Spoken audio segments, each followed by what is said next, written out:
I used to tell people God wasn't going to fall from the sky. Not like a movie, not like a rescue scene, not like lightning striking the earth.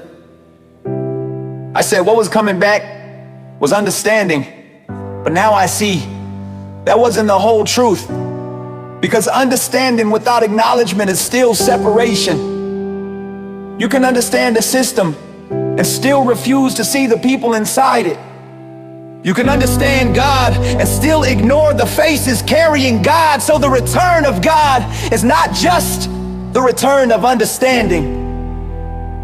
It's the return of acknowledgement.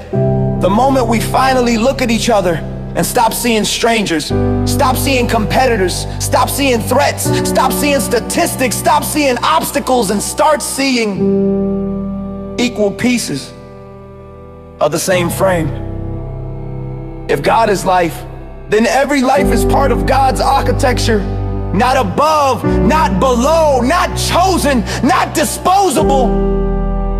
We weren't meant to pray only upward. We were meant to pray sideways too, because prayer was never just talking to the sky.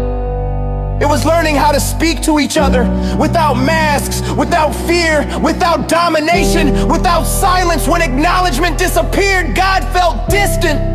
Not because God left, but because recognition did. We built systems where people became invisible, where voices became optional, where survival replaced connection. And we call that normal. But something is shifting. God is not returning as a person.